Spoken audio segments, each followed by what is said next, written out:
Good evening, or good morning, or perhaps it is the middle of the night, and you have found your way here because sleep is being particularly uncooperative tonight. Whatever the hour, you are welcome here. Before you get cozy, let me know in the comments where you're from and what time it is where you are. I'm really curious to know who I'm telling these stories to.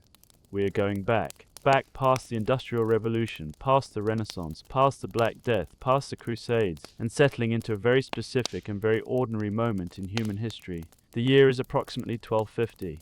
The place is England, though it could just as easily be France, or the Low Countries, or any number of kingdoms and territories that make up 13th century Europe.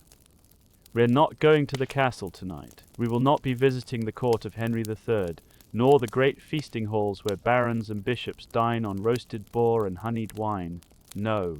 Tonight we are going somewhere far more ordinary, far more humble, and in many ways far more interesting. We are going to the village.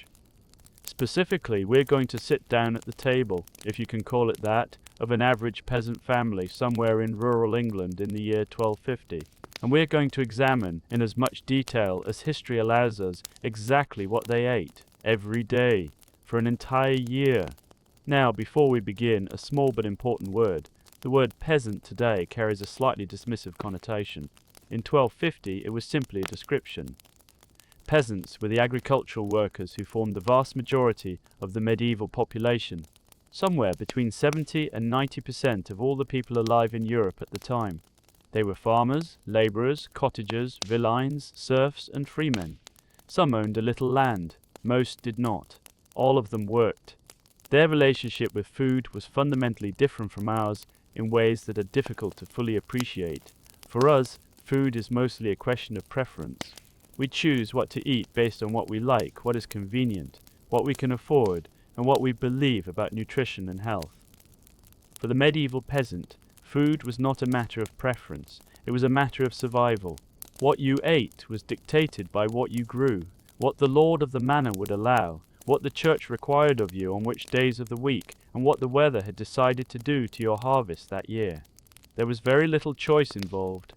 It is also worth saying, gently but clearly, that the diet of the average 13th century English peasant was, by our modern standards, extraordinarily limited. There were perhaps a dozen foods that a typical peasant family ate with any regularity. A dozen. When you consider that a modern supermarket stocks between 20 and 30,000 distinct products, the narrowness of the medieval peasant diet becomes rather striking. This is not a story about spectacular food. This is not a story about exotic spices or elaborate feasts, or the kind of meals that food historians get excited about. This is a story about bread, and porridge, and more bread, and slightly different porridge, and occasionally an onion. I say that with no disrespect. The simplicity of the peasant diet was not a failing of imagination or ambition. It was the direct result of poverty, agricultural limitation, social hierarchy, climate, religious obligation, and the brutal mathematics of feeding a family from a small strip of land using tools that had not changed significantly in several centuries. If you were transported to a peasant village in England in 1250, and you had to eat only what they ate, you would find it extremely difficult, not because the food is entirely without nourishment, it is not, but because the sheer monotony, the hardness, the coarseness, and the absolute absence of anything you would currently recognize as variety would be, for a modern palate, genuinely challenging. Some researchers who have studied the medieval peasant diet in depth estimate that an average laboring adult man needed somewhere between 3,000 and 4,000 calories per day to sustain the kind of physical work he was doing. Ploughing, harvesting, digging, carrying, these are not light activities. And while the medieval peasant diet was, in its better seasons, calorie-dense in its own heavy way, it was also frequently insufficient. Chronic, low-level hunger was not an emergency condition for the medieval poor. It was simply a background feature of life, like the cold and the mud and the smell of smoke. We will get to all of that. We will get to the bread, the porridge, the peas, the occasionally exciting presence of a small piece of salted pork, the ale that was drunk at every meal, including breakfast, the herring that arrived on fast days like a quiet punishment, and the long, slow months of winter when the food stores shrank, and everyone hoped that March would arrive before the last of the grain did. We will also get to the moments of celebration, because they existed, and because they mattered enormously. A feast day in a medieval village was not just a meal, It was a psychological lifeline, a reminder that the relentless repetition of daily existence was not all there was. But first, let us start at the beginning. Let us look at where the food was prepared and what that tells us about how it was eaten. Get comfortable, take a breath. There is no hurry here. We have plenty of time, and the story of the medieval peasant diet is, by design, a quiet one. Chapter 2. The Peasant's Kitchen, a room of smoke and patience. The word kitchen, in the context of a 13th century English peasant home, requires some adjustment. When we say kitchen today, we tend to imagine a dedicated room with a stove, a refrigerator, surfaces for preparation, perhaps some natural light. A room that has been specifically designed for the business of cooking. The medieval peasant did not have this.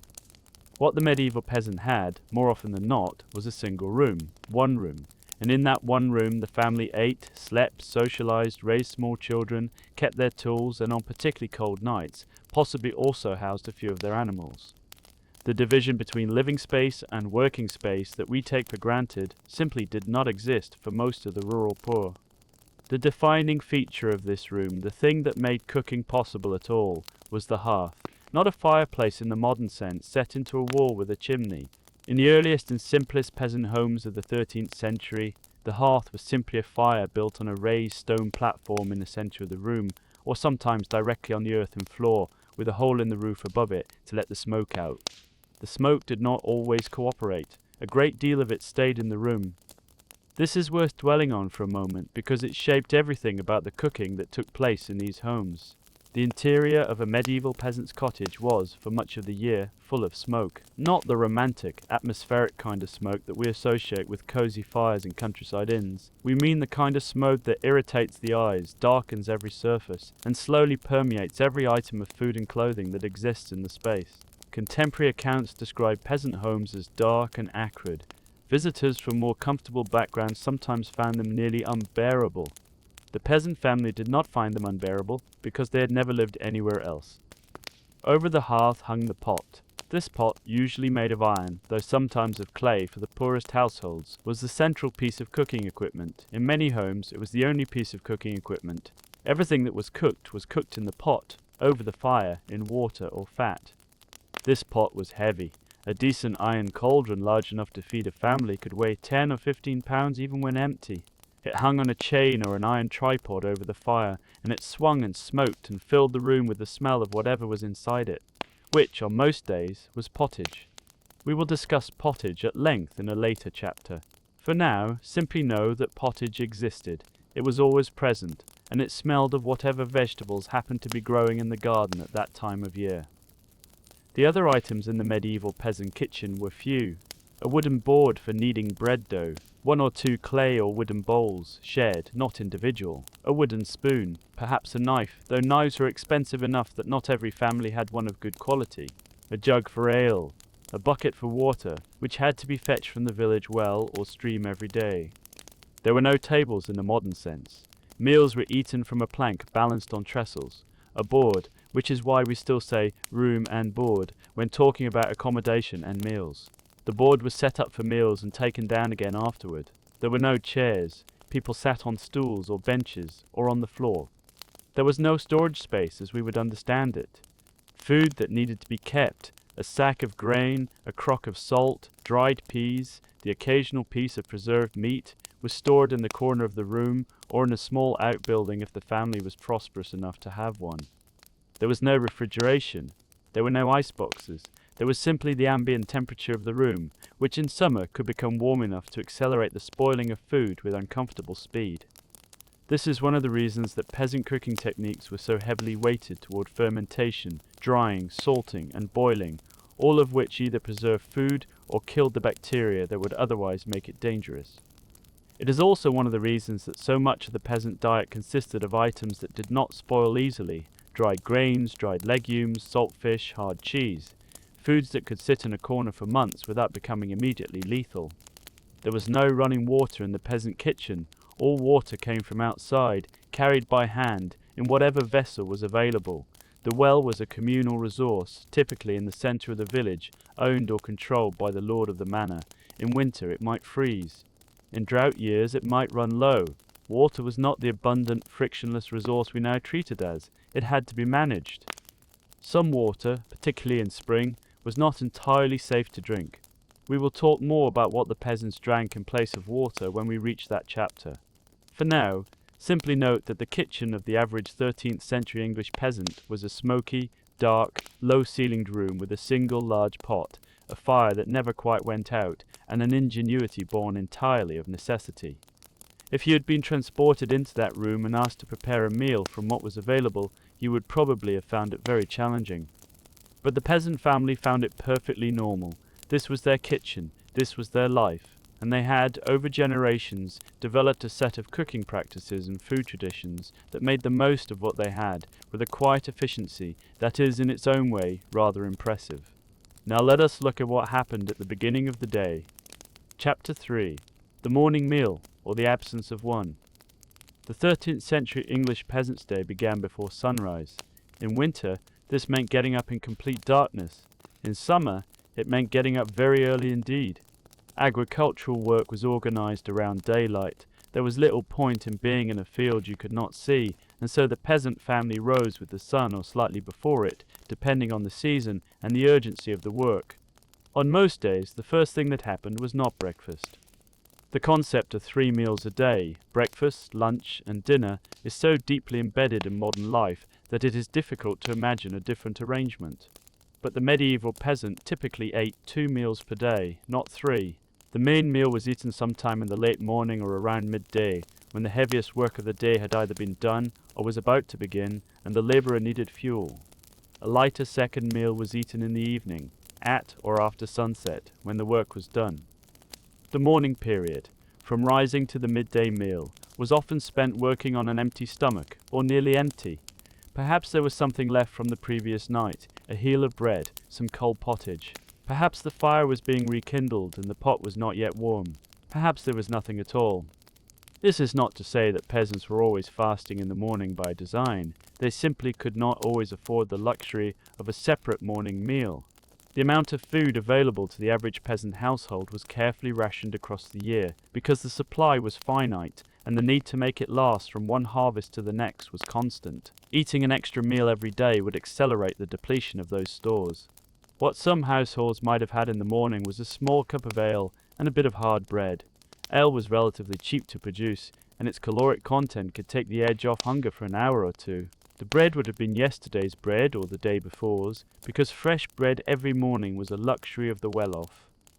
Some historical sources suggest that peasants working in the fields during harvest, one of the most physically intensive periods of the agricultural year, were given a light morning meal as part of their compensation. Lords of the manor sometimes provided bread, ale, and occasionally some form of pottage or cheese to the labourers working their land during harvest season, because a worker who had collapsed from hunger was not a productive worker. This morning meal during harvest may have been one of the few times that regular labouring peasants ate something substantial before the midday hour. But on ordinary working days, outside of harvest season, the morning was often a period of working first and eating later. Now, how did the peasant manage to work from before sunrise until midday on little or nothing? The honest answer is that they managed because they had to, and because their bodies had adapted. Chronic, low-level food insecurity tends to reshape the body's relationship with hunger over time. The constant background hum of mild hunger that would be extremely uncomfortable and distracting for a well-fed modern adult was simply the normal state of affairs for many medieval peasants. It is also worth noting that the work of a peasant, while physically demanding, was often paced differently than modern labour. You could not, generally, hurry a ploughing ox. Much of agricultural work involved long, slow, repetitive physical effort rather than explosive physical exertion. The caloric burn was high, but it was distributed evenly across many hours. Children in peasant households likely fared somewhat differently from adults. Very young children needed to eat more frequently, and mothers would have tried to ensure that small children had something to eat in the morning.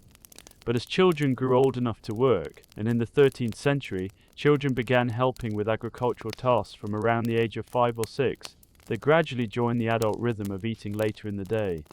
There is a quiet discipline in this morning emptiness that is almost meditative, if you choose to look at it that way. The peasant rose before light, perhaps drank a cup of something, perhaps did not, and went out into the dark or the grey dawn to begin the work of the day. The hunger was simply part of the morning, like the cold. The midday meal, the principal meal of the day, was when the real eating happened.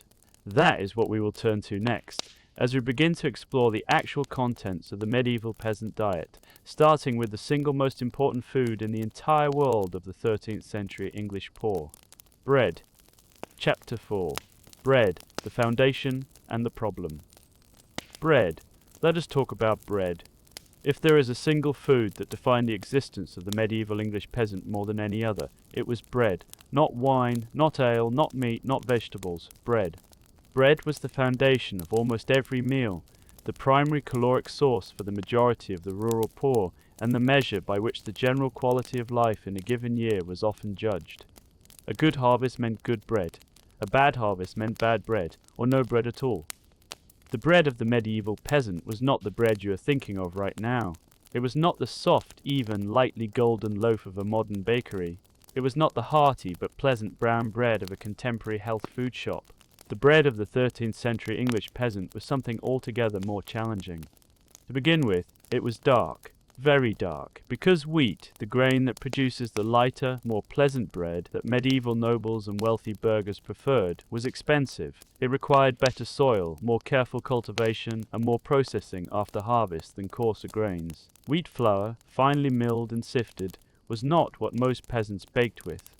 What they baked with was rye, barley, oats, or more frequently a mixture of whatever grains were available, ground together at the Lord's mill into a flour that was dark, coarse, heavy, and full of bran. The resulting bread was dense, properly dense in a way that is difficult to describe if you have only ever eaten modern bread. A loaf of rye and barley bread, made with minimal leavening and baked on the hearthstone or in a clay pot surrounded by coals, produced something closer in texture to a particularly firm doorstop than anything you would recognize as bread today. It did not go stale in the modern sense. It went hard. Within a day or two of baking, the bread would have become extremely difficult to bite through. By the third or fourth day, you might need to dip it in liquid, in ale or pottage, to soften it enough to chew. This practice of softening hard bread in liquid was so common and so universal that it became built into the structure of medieval eating. The bread was not just food eaten alongside liquid, it was often dissolved into the liquid, becoming a kind of thick, absorbent base for whatever was in the pot. Bowls of pottage with torn bread floating in them were the staple meal of the medieval poor in a way that combines both the bread and the soup into a single, unified thing. The process of making bread began with the grain, which the peasant family grew on their allocated strips of land. After harvest, the grain was separated from the chaff, a labor-intensive process done by hand and stored. When bread was needed, grain was taken to the Lord's mill to be ground. This is worth dwelling on for a moment, because the mill was not a neutral space.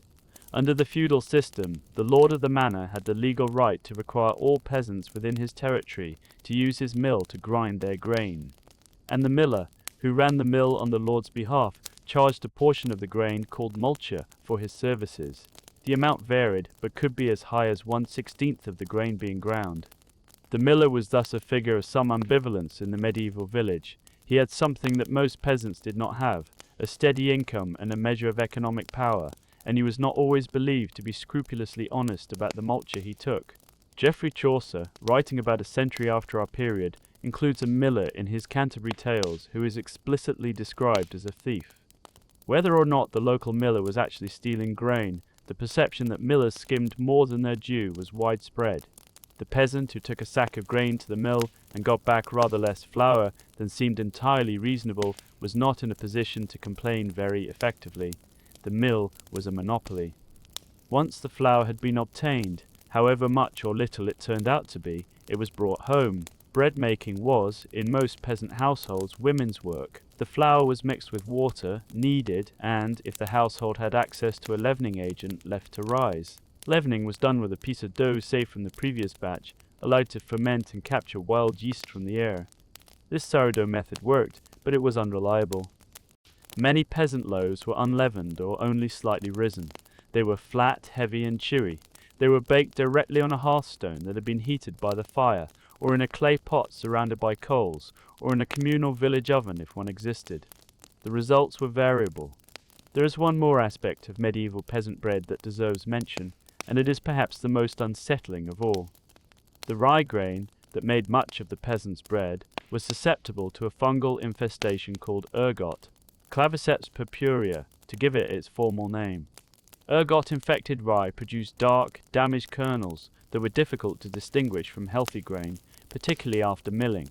And ergot contains alkaloids that, when consumed, can cause a condition known historically as St. Anthony's fire. St. Anthony's fire caused burning sensations in the limbs, hallucinations, convulsions, and in severe cases, gangrene.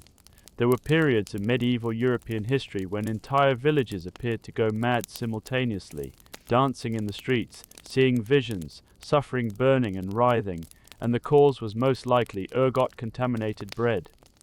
The peasant baking their heavy rye loaf in 1250 did not know about ergot. They knew that sometimes the grain was bad, and that bad grain made people sick, but they could not always tell the difference before eating it. Shh. We will return to calmer subjects now. Let us move from bread to the other constant feature of the medieval peasant table, the pottage. Chapter 5. The pottage, the dish that never ended. Pottage. The word itself is not dramatic. It does not promise anything. It does not suggest abundance or pleasure or excitement. It simply means, at its most basic, things cooked in a pot with water until they become soft and undifferentiated. And that, more or less, is what pottage was. Pottage was the other half of the medieval peasant diet. If bread was the foundation, pottage was everything else. All of the other nutrients, flavors, and calories that the peasant body needed, compressed into a single vessel of slow-cooked, slightly murky liquid. It would be wrong to say that pottage was a single dish, because it was not. Pottage was a category of cooking, a method rather than a recipe. The contents of the pot changed depending on what was available, what season it was, and how much the family had managed to grow or obtain. In summer, the pottage might contain fresh vegetables from the garden, peas, beans, leeks, onions, cabbage, wild herbs. In winter, it would contain whatever had been dried or stored, dried peas, dried beans, dried lentils, perhaps a little salt. What did not change was the pot itself. In many peasant households, the pot was never truly empty and never truly cleaned. It was kept warm over the fire almost continuously, and each day something was added to it, more water, more dried peas, whatever was available, and each day some of it was eaten. The pot accumulated a history. This is not as alarming as it sounds because the pot was kept at or near boiling for much of the time, which provided a degree of sterilization. The contents that had been boiling continuously were generally safe, in a way that improperly stored or raw food was not. The perpetual pottage was, in its own way, a food safety strategy. The smell of a medieval peasant home was largely the smell of pottage. It was the smell of boiling peas and water, with whatever vegetables were currently in season drifting through in the steam. In winter, when the fire was kept high and the pot had been simmering for weeks, the smell would have become rich and thick, almost pleasant in its own way if you did not examine the origins too closely. What did pottage taste like? This is a question that food historians have tried to answer, and a few have even tried to recreate medieval pottage using period-appropriate ingredients and methods. The general consensus is earthy, heavy, starchy, with the dominant flavor being whatever legume was most present, slightly sour, because of the fermentation that inevitably began in a pot kept warm but not always at a full boil, thickened with oatmeal or barley flour in many households, giving it the consistency of a very thick porridge, not unpleasant exactly, but not, by any modern culinary standard, exciting. There would have been little salt in the pottage most of the time, because salt was expensive and carefully rationed. There might be a little fat from whatever source the family had access to, animal fat, lard, the rendered fat of a slaughtered pig, but in lean times there was no fat at all, just grain and water and vegetables and heat. The pottage was eaten from shared bowls with bread. 2 or 3 people might eat from the same bowl, using their bread to scoop up the liquid and the soft vegetables. Individual bowls were a luxury, sharing was practical and normal. In the evening, the leftover pottage sat by the fire, staying warm until morning, when it could be reheated for whoever needed it. The repetition of pottage, the fact that it was there every day, every meal, every season, in some form, is difficult to fully appreciate from our position of extraordinary culinary variety. Modern nutritional research suggests that humans have a tendency towards sensory-specific satiety, We become satiated by familiar tastes more quickly than by new ones. Eating the same food every day would, theoretically, become less and less satisfying over time. The medieval peasant did not have the luxury of sensory-specific satiety as a meaningful problem. You ate what was available. The pottage was available. You ate the pottage. There is a particular kind of eating that is not about enjoyment or variety or the pleasure of food. It is about fuel, about keeping the body going so that the work can continue. The medieval peasant ate the pottage the way a machine takes on fuel, steadily, without particular feeling, because it needed to happen. Not every meal was purely functional, and not every pot of pottage was joyless. We will reach the feast days eventually, but on the ordinary days, and there were many, many ordinary days, the pottage was simply there, and it was eaten, and it did its job. There was one variety of pottage that deserves special mention, because it occupied a place of particular importance in the medieval English diet: frumenti. Frumenti was made from whole wheat grains that had been cracked and then boiled in water or milk until they became soft and swollen. It was thicker and slightly more substantial than ordinary peas pottage, and it could be eaten plain or enriched with egg yolks and a little honey when such luxuries were available. Frumenti was considered a step above ordinary pottage in terms of prestige, not aristocratic food, not by any means, but something that appeared at celebrations and feast days, as well as on ordinary tables. The ordinary pottage, by contrast, had no such pretensions. It was simply the pot, and it contained whatever the season and the stores permitted.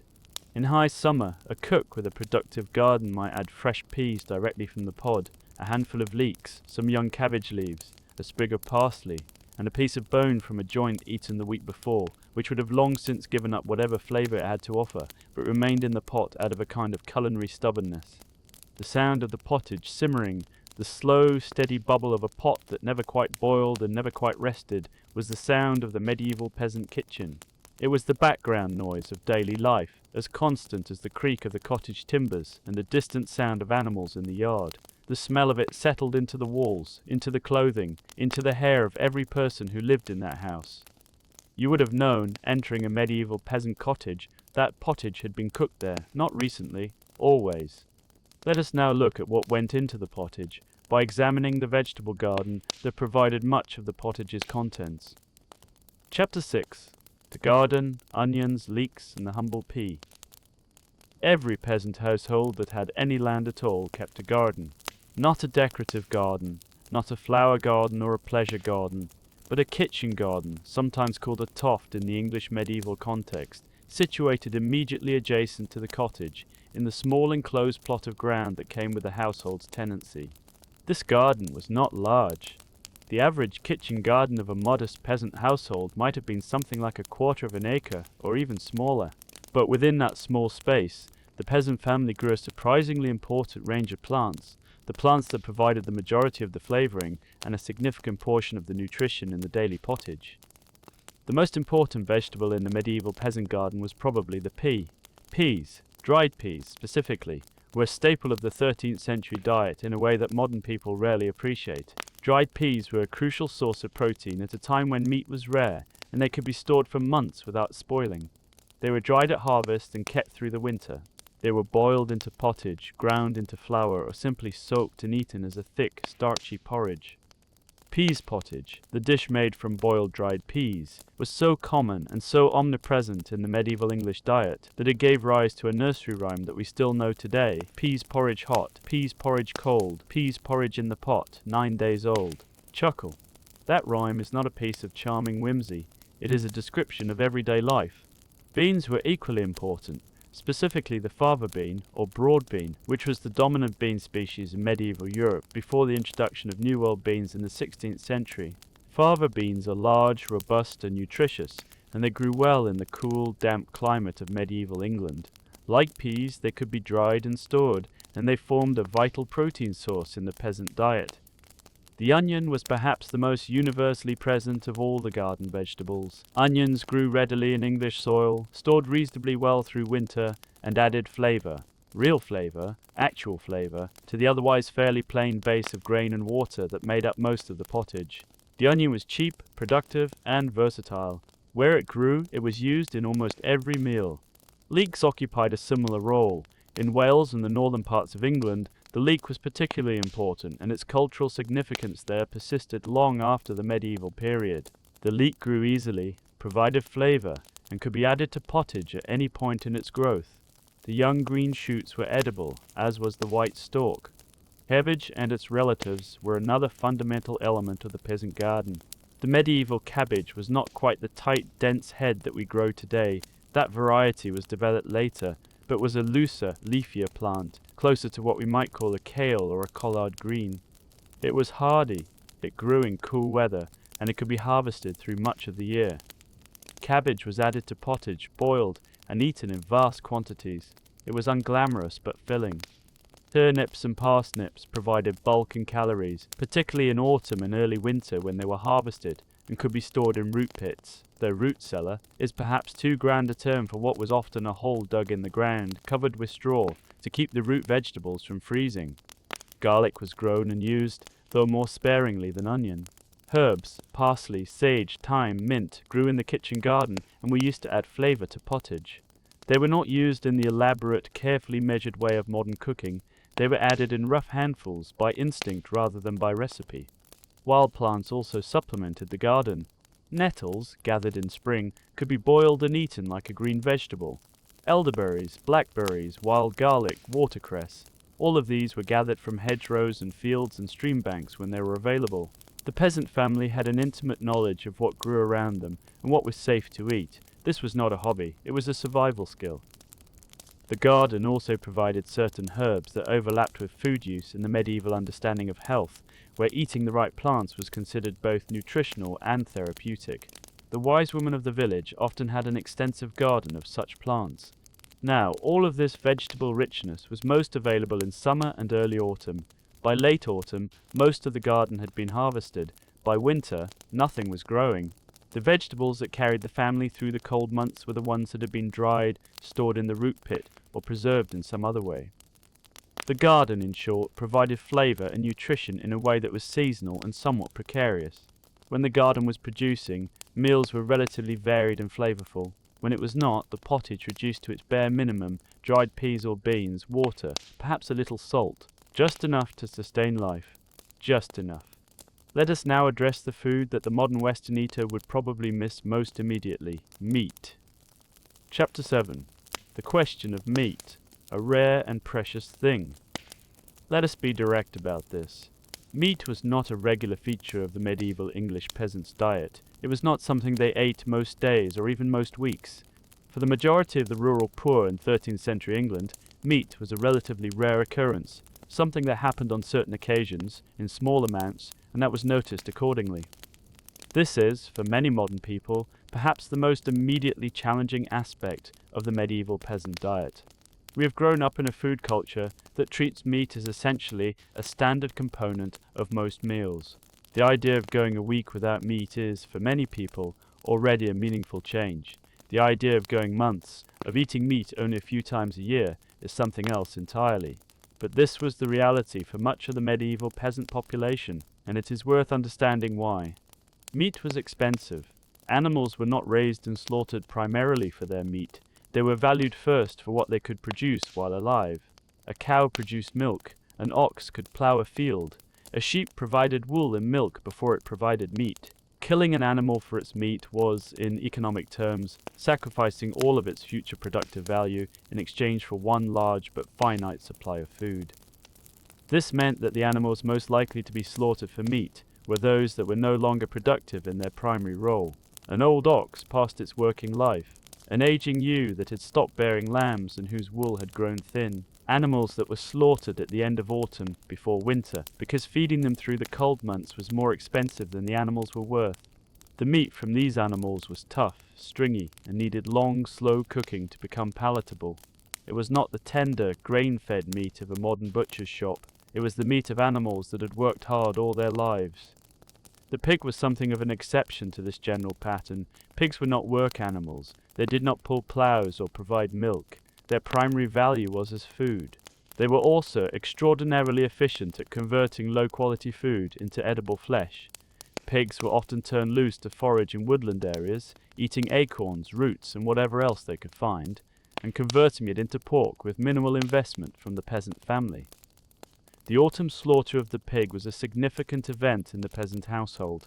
A pig provided a large quantity of meat all at once, and that meat needed to be preserved. The pig was salted, smoked, or made into sausages and other cured products. Every part was used. The fat was rendered into lard. The blood was made into black pudding. The offal was eaten fresh. The bones were boiled for stock. Salt pork, pieces of pork preserved in brine, and bacon were the most common forms of meat that the peasant family actually consumed on a regular basis. Not large portions, and not frequently, but a piece of salted pork added to the pottage to flavour it. It was a form of meat eating that was accessible to even relatively poor households at certain times of year. Poultry was kept in many peasant households, chickens primarily, and geese in some areas. But chickens, again, were more valuable alive for their eggs than dead for their meat. A chicken that ended up in the pot was usually one that had stopped laying. A rooster might be slaughtered for a feast. An aging hen might become a long-simmered broth, but chickens were not casually killed for Tuesday dinner. Wild game, deer, wild boar, rabbit, hare, existed in the forests and fields, but access to it was legally restricted. The forests of medieval England were royal forests or the property of noble lords, and hunting in them without permission was poaching, an offence that could be punished severely. Deer and boar were absolutely off-limits to peasants. Small game was more ambiguous. A peasant might snare a rabbit or trap a bird without attracting too much attention, though even this was theoretically restricted under the forest laws. Pigeons from the manor's dovecote were similarly off-limits, though the pigeons themselves apparently did not respect property lines and often ate the peasants' crops, which generated a particular kind of quiet resentment. What the peasant could take from woodland and field included eels from rivers and ponds with the lord's permission, birds caught with traps or nets, and small creatures in extreme circumstances. The grey area between poaching and necessity was navigated carefully, and local lords sometimes turned a blind eye to modest hunting by their tenants, particularly in times of genuine need. The overall picture, then, is one in which meat was present in the peasant diet, but in a supporting role rather than a starring one. It flavoured the pottage more often than it sat in the centre of the plate. It arrived in preserved form, salted, smoked, dried, rather than fresh. It was saved for feast days and slaughter times, for the moments when a larger supply became briefly available. This does not mean that the peasant was necessarily protein deficient. The combination of dried legumes and whole grain bread provided a significant portion of the protein that the body needed. The nutritional science of amino acid complementarity, that legumes and grains together provide a more complete protein profile than either alone, was not understood in the 13th century, but the dietary combination that achieved it was deeply embedded in peasant food culture by necessity. The body found ways. It usually does. But meat, the kind of satisfying protein-rich meal that comes from a good piece of fresh meat, was rare, and its rarity was felt. Chapter 8. Dairy, cheese, whey, and the milk that did not last. Those peasant families who owned or had access to a cow, a goat, or a small flock of sheep had a significant advantage over those who did not: access to dairy products. Milk, cheese, and butter added protein, fat, and a degree of caloric richness to the peasant diet that was otherwise difficult to obtain. But dairy, in the 13th century, came with its own complications. Fresh milk, in a world without refrigeration, was genuinely fresh for a very short time. In warm weather, milk left in a container at room temperature would begin to sour within hours. Even in cool weather, it would not last more than a day or two. For the peasant family, the management of fresh milk was a constant exercise in turning it into something more stable before it became unusable. The most important dairy product for the peasant household was therefore not fresh milk, but cheese. Cheese was milk transformed into a stable, storable, protein-rich food. It could be kept for weeks or months, hardening and developing flavor over time. It could be carried to the field. It could be traded at market. It could be eaten with bread and make a complete, nutritious meal. The cheese made in peasant households was not the refined, carefully aged product of a modern creamery. It was a simple fresh cheese, sometimes called green cheese in medieval texts, meaning fresh rather than aged, made by adding an acidulant or a simple rennet to warm milk, allowing it to curdle, and then pressing the curds to remove the liquid. What remained was a firm, slightly sour white cheese with a texture somewhere between modern ricotta and a dry cottage cheese. It was not elegant, but it was nutritious and filling, and it could be eaten on its own or crumbled into pottage. The liquid left behind when cheese was made. The whey was not thrown away. Whey is actually nutritionally significant. It contains proteins and minerals, and while it is less calorie dense than the full milk it came from, it is far from worthless. Whey was drunk, used to cook pottage, given to children, fed to pigs. Very little was wasted. Butter was also made by those who had sufficient cream. Churning butter was labor-intensive. The cream had to be agitated continuously until the fat globules coalesced, and was again primarily a method of preserving the caloric value of milk in a more stable form. Salted butter could be kept for weeks. For households without their own animals, dairy was something purchased at the market, if it could be afforded, or simply absent from the diet. In the hierarchy of peasant prosperity, owning a cow was a meaningful marker of relative comfort. The family with a cow had a steady, if modest, supply of dairy. The family without one did not. The seasonal nature of dairy should also be noted. Cows and goats produce milk most abundantly in spring and summer, when the animals are on fresh pasture. By late autumn and winter, milk production drops significantly. In winter, dairy products became less available to those who had them, and absent for those who had not. There is a quietly important nutritional contribution that dairy made to the peasant diet that goes beyond calories and protein. It provided a source of fat. The medieval peasant diet, in its basic form, was not a high-fat diet. Grain, peas, and vegetables provide carbohydrates and protein, but relatively little fat. Fat was important for absorbing certain vitamins, for sustained energy, and for the simple mechanics of making food taste satisfying enough to eat. Cheese and butter provided some of that fat. Lard, rendered pork fat, provided more when available, but fat was never abundant in the peasant diet, and in lean seasons it became quite rare.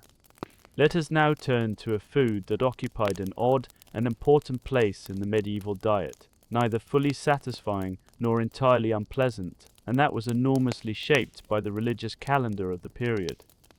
Chapter 9. Fish, Salt, and the Church's Calendar.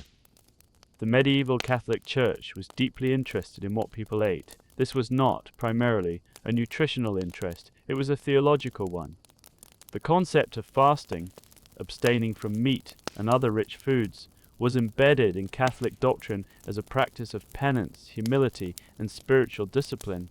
The body, according to this thinking, had appetites that were morally dangerous, and the deliberate denial of those appetites was a form of prayer. You were not just going without food, you were subordinating physical desire to spiritual purpose. The practical implication of this for the medieval peasant was significant. Church law required abstinence from meat on Fridays, in commemoration of the crucifixion, and in many dioceses also on Wednesdays and Saturdays. The entire 40-day period of Lent leading up to Easter was a period of fasting and abstinence. There were also the vigils before major feast days, certain weeks within the church calendar, and ember days, 3 days of fasting in each of the 4 seasons. When you add all of this up, the medieval Catholic was required by religious law to abstain from meat on somewhere between 150 days of the year. For wealthy people, this was manageable and could be elegant. The tables of the medieval nobility during Lent were set with elaborate preparations of expensive fish, fresh salmon, pike cooked with spice sauces, porpoise, classified as a fish for fasting purposes, which is a theological decision that the porpoise itself would probably have found puzzling. Chuckle, lampreys and galantine. The letter of the fasting law was followed, while its spirit was perhaps somewhat compromised. For the peasant, abstinence days meant eating something other than meat, but if you were a peasant who only ate meat occasionally anyway, the practical change on a Friday in February was minimal. The pottage without salt pork was still pottage. The bread was still bread. What the church's fasting calendar did create, however, was a demand for fish, specifically for the kind of preserved fish that could be transported inland and sold at market. Fresh fish was available to people who lived near rivers, lakes, or the sea. Freshwater fish, eels, perch, pike, bream, could be caught in rivers and streams, though again the rights to fish were often controlled by the lord of the manor, and peasants could not always fish freely even in waters that ran through their own fields. But most of England is not on the coast or immediately adjacent to a major fishery. For the majority of the inland peasant population, the primary source of fish was not fresh fish, but preserved fish, specifically two products that define medieval fish eating in a way that has no real equivalent in modern culinary culture. The first was salt herring. Herring, a small, oily, extraordinarily numerous fish from the North Sea, was caught in vast quantities during the autumn herring season off the coasts of England, Scandinavia, and the Low Countries. The herring were packed in barrels with salt almost immediately after catching, and in this preserved form they could be transported hundreds of miles inland and stored for months. Salt herring had a very strong, very particular smell, the kind of smell that announces itself firmly and does not apologize. It was salty, fishy, dense, and when cooked, usually by boiling in water, which rehydrated it and removed some of the salt, it produced a fish that was intensely flavored and somewhat nutritious, though not exactly pleasant to eat by modern standards. The second preserved fish was stockfish, dried, unsalted cod or similar whitefish, most commonly from the cod fisheries of Iceland and Norway. Stockfish was dried in the cold winter air until it became as hard as wood, literally as hard as wood. Contemporary sources describe needing to beat stockfish with a mallet for an extended period before cooking it, to break down the fibers enough for the fish to rehydrate properly when boiled. Stockfish, when properly prepared, that is, soaked for several days in water and then simmered for a long time, produced a fish that was flaky, mild, and reasonably nutritious. It was generally considered the more tolerable of the two, though tolerable is perhaps itself already a compliment. Salt was enormously important to the medieval food system. Without salt, the herring could not be preserved, the bacon could not be made, the butter would not keep. Salt was a fundamental preservative technology, and access to it was a matter of survival. Salt was produced at coastal salt pans, where seawater was evaporated by wind and sun, or at inland salt springs, where naturally salty water was boiled down. It was then transported and sold at markets. For inland peasants, salt was a purchased commodity, meaning it cost money, meaning it was carefully rationed. A household that ran out of salt in winter faced real difficulties. Meat that had not been salted would spoil, fish that could not be preserved would be wasted. Salt was not a luxury, it was infrastructure. The interplay between fish, salt, and the church's calendar created a complex food ecosystem that shaped medieval eating in profound ways.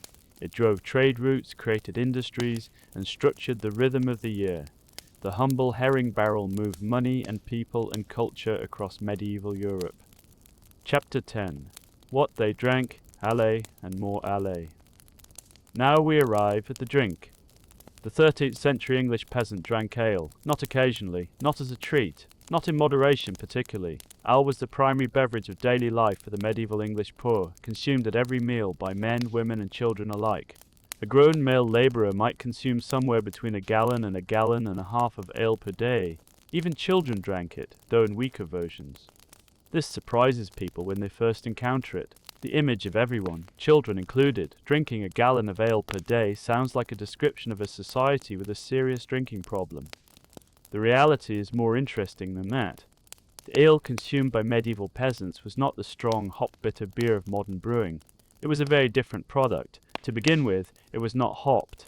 Hops were not widely used in English ale production until the late 14th and 15th centuries. Before that, ale was flavoured and preserved with a mixture of herbs called gruit, which included things like bog myrtle, yarrow, and ground ivy. More importantly, the ale of the medieval period was generally quite weak. The standard ale brewed for daily consumption had a relatively low alcohol content. Estimates vary, but something in the range of 1 to 2% by volume is often cited for the weaker, everyday varieties. This is approximately the strength of a very weak modern beer. It was mild enough that a grown adult could drink a gallon of it in a day and remain entirely functional. Why ale at all, rather than water? The standard explanation is that medieval water was often contaminated and dangerous to drink, and that the fermentation process that produced ale made it microbiologically safer than raw water. This is partially true. The fermentation process does produce conditions hostile to certain pathogens, but the full picture is more nuanced. Many medieval peasants did drink water when it was the only option, or when ale was not available. Clean water from a fast-moving stream or a deep well was generally safe enough. The danger was from water near settlements, near animal pens, near privies. the kind of water that was most easily contaminated with human and animal waste. But ale had advantages beyond safety. It provided calories. Fermented grain contained sugars and small amounts of protein and B vitamins, along with its caloric content from alcohol. For a population living on a tight caloric margin, the additional calories from ale were not negligible. Ale was also the product of a specific economic role in the village, the alewife.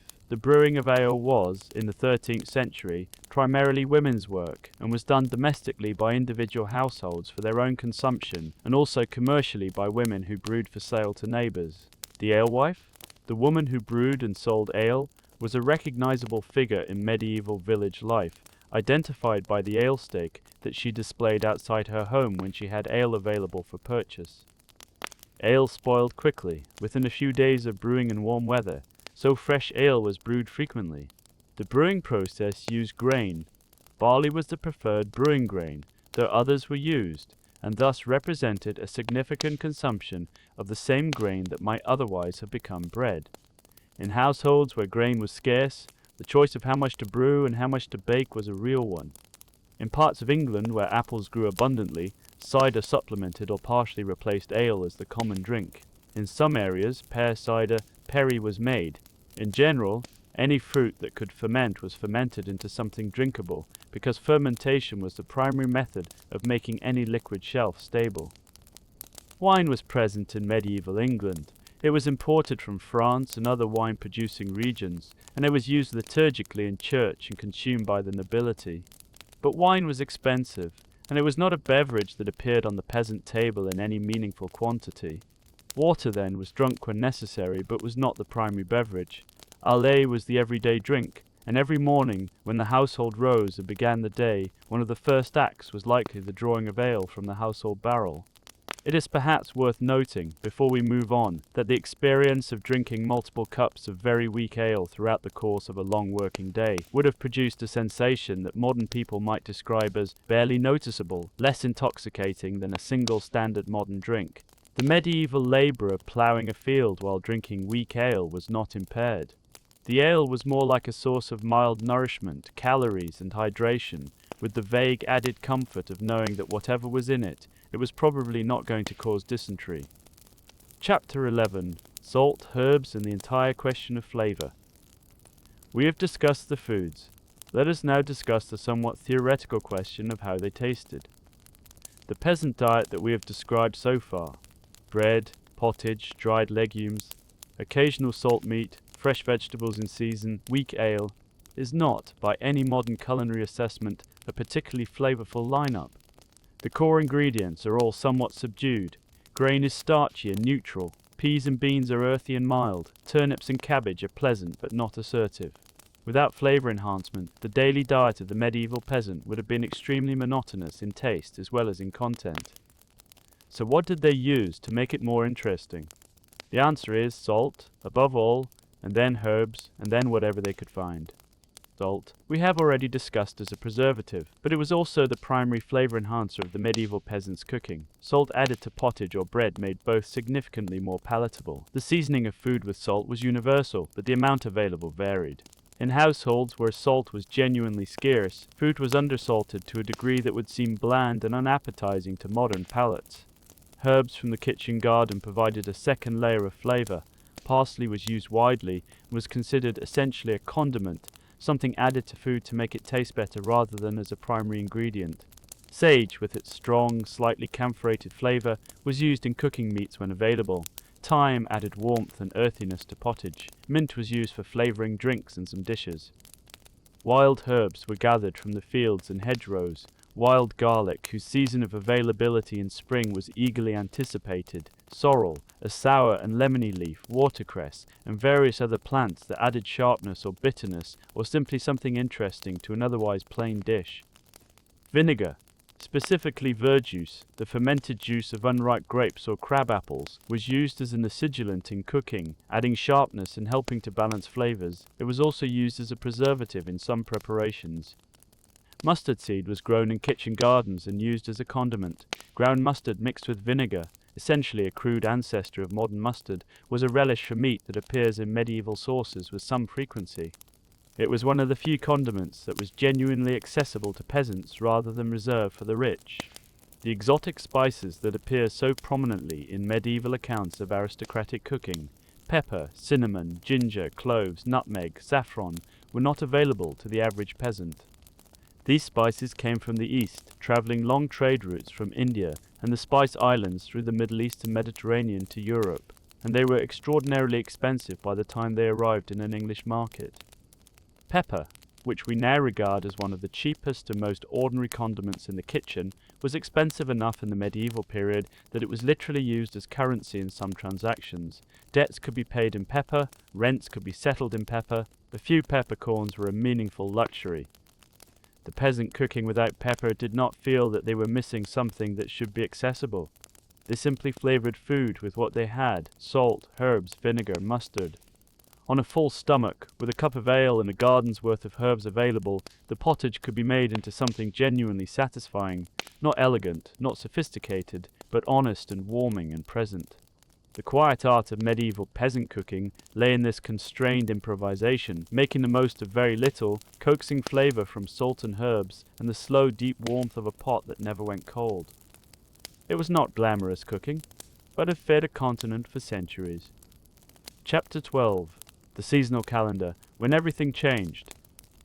The medieval peasant's relationship with food was profoundly seasonal, in a way that almost nothing in modern life is. We live in a world where the local supermarket provides year-round access to strawberries from Spain, tomatoes from the Netherlands, and apples from New Zealand.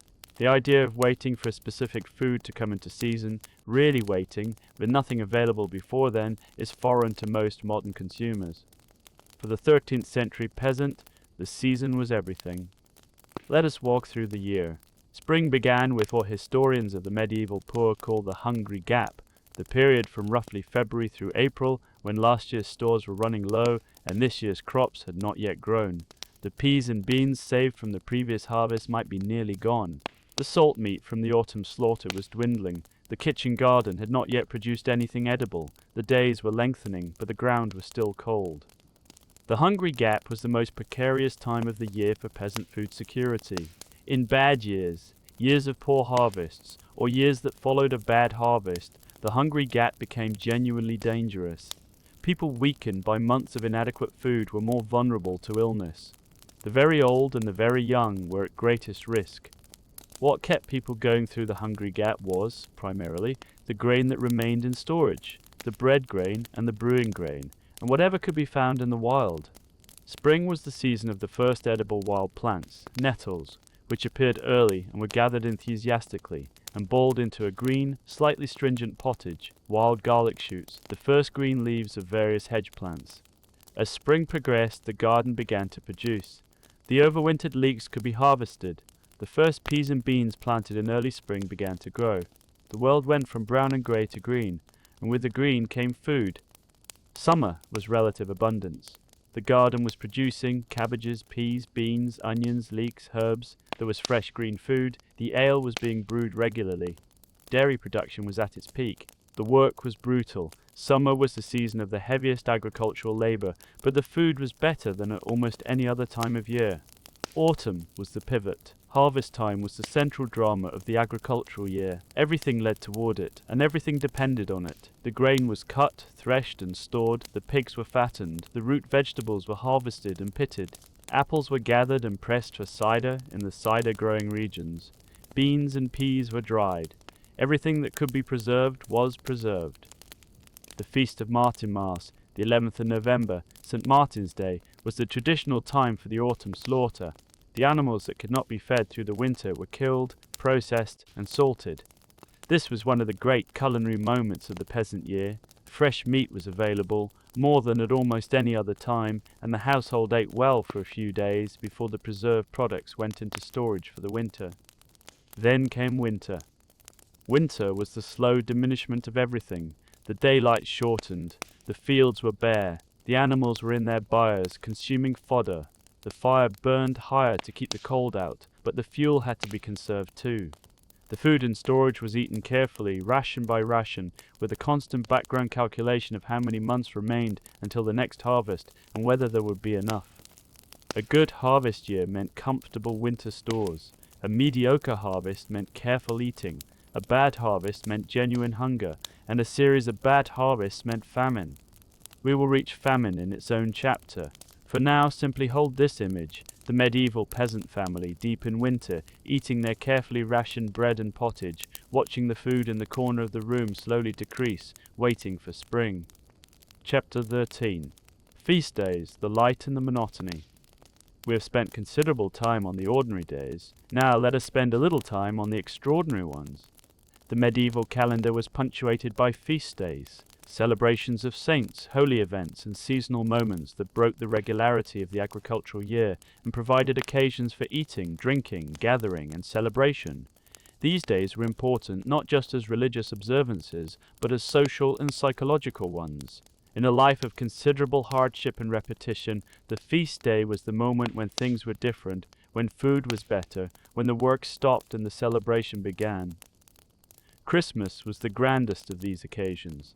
The 12 days of Christmas, from December 25th to January 6th, were a period of relative feasting that stood in particular contrast to the cold and scarcity of midwinter. Lords of the manor traditionally provided special food to their tenants during Christmas. An ox might be slaughtered, extra ale brewed, perhaps a gift of bread or firewood. The Christmas feast for a peasant family would have included more meat than usual, more ale, perhaps some sweet things if sugar or honey was available. Easter, at the end of Lent, was a feast in the specific sense, a celebration after 40 days of relative restriction. Lent had meant abstaining from meat, and possibly from dairy and eggs as well, depending on local custom.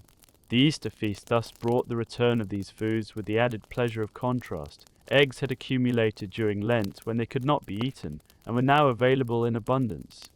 The feast of St. Martin, Martinmas, in November, we have already mentioned as the time of the autumn slaughter.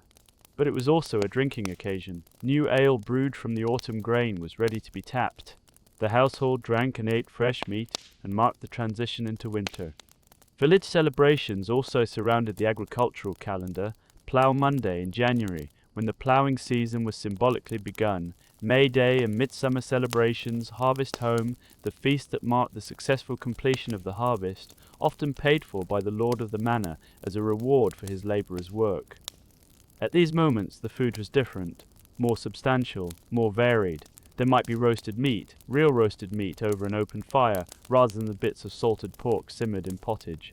There might be sweet foods, honey cakes, frumenti, wheat boiled in milk with spices, perhaps some dried fruits if they could be obtained. There might also be more ale than was typical, and there might be music and dancing and the kinds of social behavior that do not occur on an empty stomach after a 12-hour working day. The feast days were, in the truest sense, recreation, a recreation of energy and spirit and social connection. For the medieval peasant, the feast was not just a meal, it was proof that the monotony was not eternal, that life contained variation, that the relentless repetition of pottage and bread and dark mornings and heavy work was punctuated, at intervals, by something genuinely joyful. Even if that something was mostly a larger quantity of the same ale and a piece of meat that they had slaughtered themselves last November. The feast days mattered. They should not be underestimated. Chapter 14. Hunger, Famine, and the Years When Everything Failed. We have been discussing the ordinary diet of the 13th century English peasant, difficult, monotonous, constrained, but sufficient in most years to sustain life and labour. We should not leave the subject without addressing what happened when that sufficiency failed. Hunger, as we have noted, was a background condition for many peasants in many years. The thin months of late winter and early spring were expected hardship, planned for, endured. But there were other kinds of hunger, the acute, dangerous hunger that came when the harvest failed, when the grain stores ran out before the next crop was ready, when the food simply was not there. The 13th century in England was, by historical standards, a period of relative agricultural stability. The climate of the High Middle Ages was somewhat warmer and more benign than what had come before and what would come after. Harvests were mostly adequate. The population was growing. But individual bad years occurred, and their effects on the rural poor were swift and severe. A late frost that killed the winter crops, a summer of too much rain that produced mold on the grain, a drought that reduced yields to a fraction of normal. Any of these could reduce a family's food supply for the year by 30, 40, or 60%.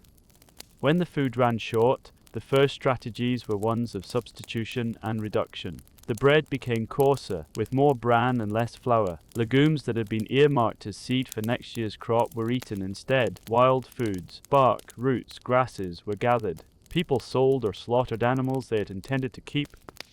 As resources continued to shrink, the physical effects of inadequate nutrition became apparent. Energy levels dropped. The ability to work at full capacity, already important, since the labor of maintaining a farm could not stop simply because the farmer was hungry, was compromised. Children were the most vulnerable to the effects of malnutrition. Stunted growth, weakened immune systems, reduced cognitive development. Disease followed hunger reliably. Populations weakened by months of inadequate food were far more susceptible to the epidemics that moved through medieval Europe with some regularity: typhus, dysentery, influenza. A bad harvest year was often also a bad death year. The Great Famine of 1315 to 1322, which falls just at the edge of our 13th century period but deserves mention, was the worst famine in medieval European history. Caused by a series of unusually cold and wet summers across the whole of northern Europe, it produced successive crop failures for several years in a row. Grain prices rose to catastrophic levels. Animals died in the fields.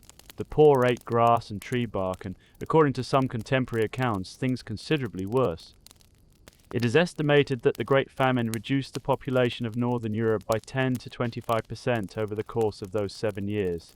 Millions of people died of hunger and the diseases that accompanied it. The 13th century peasant family lived with the knowledge that this kind of catastrophe was possible. It had happened to their grandparents, perhaps. It might happen to them. The careful management of food stores, the prohibition against wasting grain, the habit of eating simply even when more was available, the traditions of fasting that the church prescribed, all of these existed within a cultural memory of what insufficiency really meant. The peasant who ate their pottage carefully, who measured the grain into the millstone with attention, who preserved the autumn pig with exactness, who watched the winter stores with a quiet anxiety. They were not being merely frugal. They were operating within a framework in which the difference between enough and not enough was the difference between life and its absence. Hunger was not an abstraction. It was a familiar presence, and it was feared. Chapter 15. A full day at the medieval table, from dawn to dark. Let us bring everything together now. It is a day in early autumn in a small village somewhere in central England.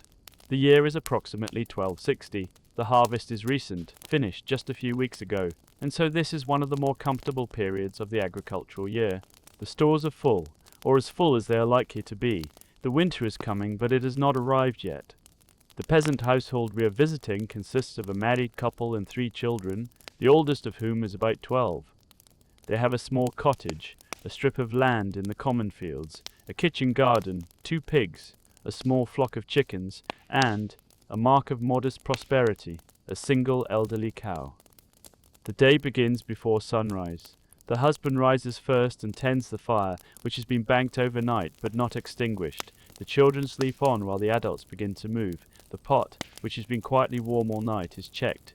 There is pottage left from yesterday, mostly peas, with some leeks that were harvested from the garden, and it is stirred and moved closer to the heat. The morning is cool. There is no light except the glow of the fire, and the windows, small, covered with oiled cloth rather than glass, admit a thin grey autumn light that grows slowly as the sun rises. There is no morning meal in the formal sense. The wife draws a cup of ale from the barrel by the wall. It was brewed 4 days ago, and is still fresh enough, and drinks it while kneading the bread dough that she set to rest last night. The husband has gone out to the field. By mid-morning, the fire is high and the pot is properly simmering. The bread, a flat dark rye and barley loaf, is baked on the hearthstone and placed to cool. The children have woken and have been given some of yesterday's bread, hard now, softened briefly in a small cup of ale. They eat without particular expression. This is breakfast. The midday meal is the main event. The husband comes in from the field. The family sits, children on a wooden bench, adults on stools, around the low board. The pot of pottage is lifted from the fire and placed on the table. 2 bowls are filled, one for the adults to share, one for the children. The fresh bread is torn into pieces. The pottage is thick. It smells of peas and leeks and the faint, slightly sour edge of grain that has been simmering since yesterday. It is seasoned with salt, a small amount, carefully measured, and a handful of fresh parsley from the garden added this morning. It is filling and warm and not, under the circumstances, unpleasant. Alongside the pottage, there is a small piece of cheese made from the cow's milk. Not a large piece, but enough to add some fat and protein to the meal. There is more ale. The family eats without speaking much. There is work to return to. The midday meal takes perhaps half an hour, no more.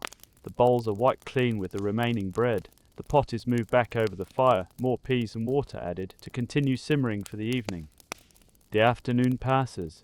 The wife works in the garden, harvesting the last cabbages before the frost. The husband is in the field, preparing the ground for the winter wheat. The older child helps.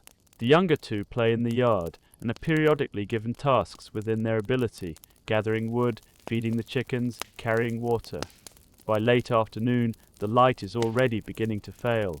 The fire is built up against the coming dark. The pot has been simmering all day.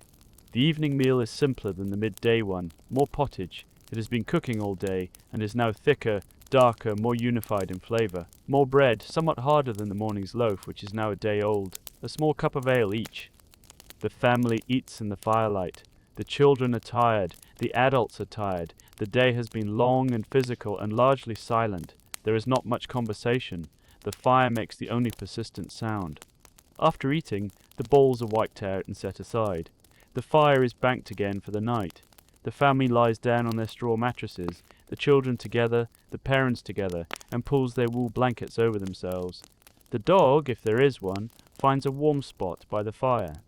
The pot sits warm on its hook over the coals, the pottage inside it thick and patient, slowly thickening as the night passes, waiting for tomorrow.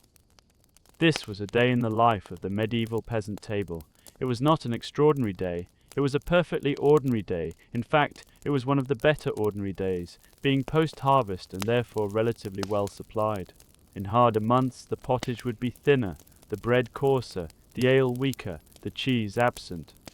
And yet there was, in this life, a kind of sufficiency, not abundance, never abundance, but the fire was warm, the pot was full, the family was together in the dark, and the bread, hard as it was bread.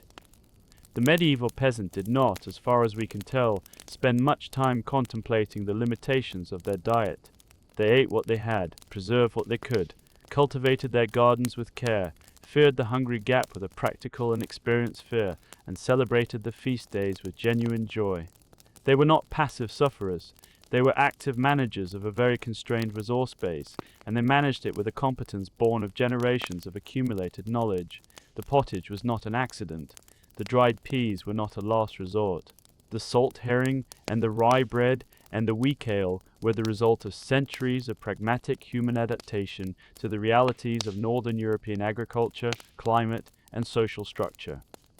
Would you have survived on this diet? Possibly, with adjustment, with time, with the abandonment of every modern expectation about food variety and flavour and convenience.